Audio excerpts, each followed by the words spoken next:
speaker is Hanna Adamson.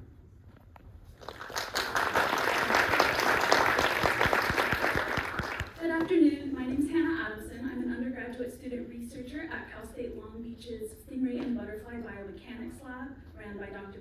Perlman. Our lab has been performing novel studies identifying tail strike kinematics in the California round stingray, Urobatis halleri, as well as evaluating their behavioral patterns. This is helpful to help us better understand the species as a whole, as well as seeing the relevant biomechanical properties that may apply to other species. And it also has applications for beach safety. Because living in Southern California especially, we see a high amount of stingray injuries and a lot of human-stingray interactions. So the first thing to look at when we're examining these human-stingray interactions is the stingray's habitat. So here we have Seal Beach, nice beach, fun to spend time there. People enjoying the water, but you're also enjoying that same water with stingrays. And they're right beneath your feet, and you probably won't know until it's too late. This is the primary stingray habitat, which, as you can see, overlaps perfectly with the human recreation zone. And then here, nice patch of sand, right? No, just kidding. There is indeed a ray there, and you would not see it. And if you were to step on it, you'd be in for a very unpleasant surprise because they have quite a barb right there. So now, looking further at the barb morphology, we can see that it has a very needle-thin tip that is capable of creating sharp puncture wounds. So when a stingray enacts a vertical strike and brings their tail straight up, it drives the tip of the barb directly into the target. Even more, they also have horizontal serrations that are able to lacerate tissue, so if they whip their tail from side to side, they'll tear through the tissue. And just to, icing on the cake, they also release venom into the wound. So you can see the horizontal serrations there, and a good defensive strike will employ all three of these characteristics, leading to a very unpleasant injury. So Seal Beach alone sees about over 400 annual stingray injuries, so more than one person getting stung daily. It's also estimated that for Southern California as a whole, there could be more than 10,000 annual stingray injuries, but there's not very specific data on that. And when we are handling the rays, the nature of our study requires us to do that. We have protective measures and protocols. However, accidents still do happen. This is one of the CSULB Shark Lab grad students who got a barb embedded in her hand during a seining fieldwork day. And, even our PI had an unfortunate incident this summer and got nailed while we were re-notching the rays. And as you can see, we have those stingray bags there. Those are present at most Southern California beaches. It just creates instant hot water that you soak the wound in, and it helps denature the proteins in the venom. So the goals of our study have been to evaluate the kinematics of the tail strike behaviors and to also describe the velocity and acceleration of the strike and to estimate the force inflicted by the stingray's barb. To do this, first we need to collect the rays, and we collect our rays either from Seal Beach or Belmont Shore in Long Beach. Here's a photo of a seining fieldwork, and each pull of a seine net is capable of pulling in, a lot of stingrays. This one, if I recall correctly, in one pull brought in about 180 stingrays, and this is from just right offshore.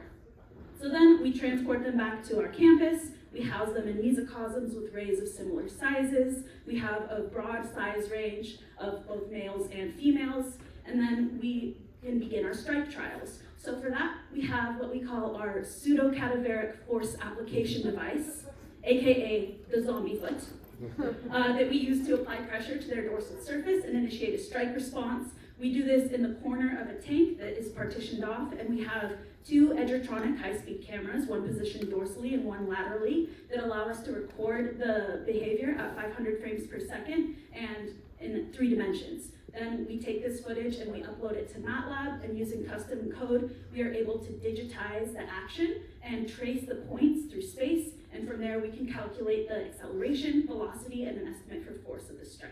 So you can see the setup. And then here is a demonstration of me showing how we step on the stingrays. We also identify 4 main body regions. We have the snout, mid-body, left pectoral fin, and right pectoral fin. So when we are initiating the strike trials, we make note of where pressure is applied to see if there's differential strike behavior responses. And then here is a video of us, getting ready and doing a strike trial. You can see we have to get the foot directly over the ray. We have to get the ray in position of the camera, and bam, there's one more in here. Yeah, so, it's a pretty quick action. The entire action takes place in about 1/4 of a second. As you can see, it's quite speedy. So, as I mentioned, we record them at 500 frames per second. So here's some examples of the types of footage we use to then analyze in MATLAB. We have one going at the dorsal and one at the lateral. So here you can see the foot comes down, the tail comes up, the barb is exposed, and then it's driven directly into the foot. And that is the strike behavior. And as I mentioned just previously, this whole thing takes place in about 1/4 of a second.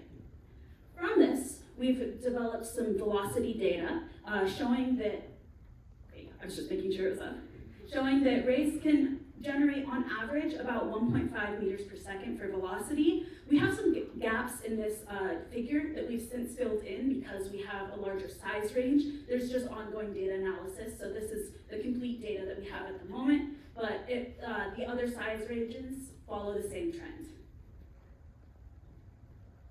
We also perform a regionalization study to see how those 4 different body regions impact strike responses. So we do trials applying pressure on their snout, mid-body, left pec fin, and right pec fin, and here's what we find from it. So about 85% of the time that they're stepped on at the mid-body region, they do initiate a strike response. If they're stepped on anywhere else, they're pretty unlikely to strike. As you can see, both of the vertical strikes and horizontal strikes are almost completely mid-body. But out of all trials just as a whole, if they can escape, they're much more likely to try to escape than they are to strike.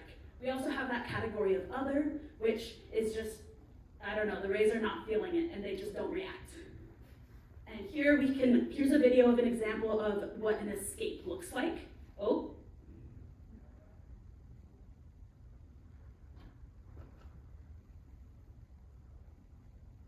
Okay, yeah, but same thing as the other videos. We bring the foot down and then it flaps its pec fins and swings away. So the key findings here are that tail strike responses average velocities of about 1.5 meters per second. One thing that's interesting about this is that this is comparable with terrestrial species that enact similar behaviors, and they're doing it through water, which is a much more viscous medium, indicating that their tails are able to generate a lot of force. We also see that the strike velocity and force increases with the size of the ray, so larger rays can strike faster and inflict more force.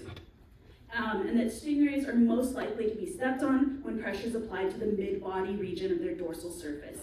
This is because this is the position in which they're more effectively pinned down and don't have the option to escape, and it's also where their visceral organs are located, so it's a very defensive maneuver. And then finally, we see that stingrays attempt to escape much more often than they actually attempt to strike.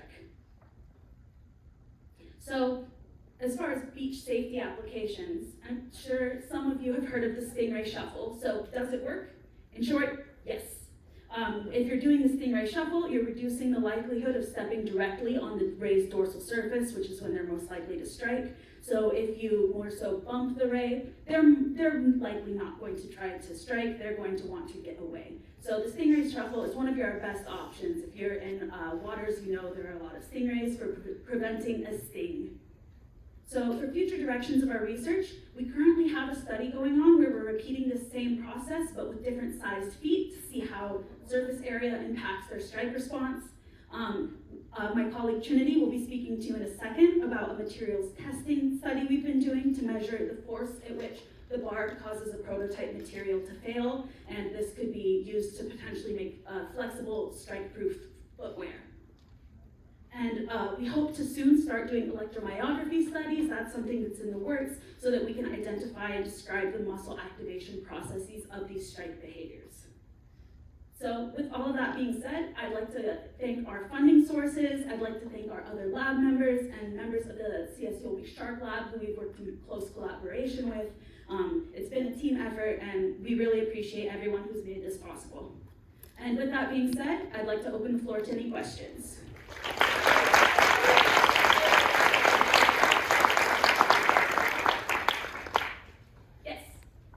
I thought it was interesting with the graph showing the velocity and then the size differences, the gap. Is that explained by the differences in generations, or why would you see that gap between? Oh, so that was, we've continued to collect more rays. So we've since filled in the size range that we have, and we've performed further strike trials. But the data analysis, we have to go frame by frame in those videos, so it takes some time to get reliable and accurate information. So we're in the process of doing that and getting it, nice and easy, clean to present. But we have filled in some of those other sizes and of both males and females, and it follows the same trend.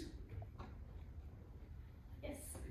In the picture of where your lab mate got stung by the stingray, it looked like they lost their barb entirely. If that was the case, do they have a barb autonomy, or was that like a permanent injury? They do shed their barbs annually and grow them back. So this actually, part of the reason this happened was it was during the season where they tend to have two barbs when there are new ones growing in before they shed the old one. So if they are broken off in, this strike, they do grow back. However, with like human injuries, it's less common for this barb to actually break off and embed in the skin, because usually it's just, they do their damage and it happens. But she was untangling a ray from a seine net, so just unfortunate angle, up close, barb broke off. And due to those horizontal serrations, that required medical attention to be removed because you couldn't just pull it out.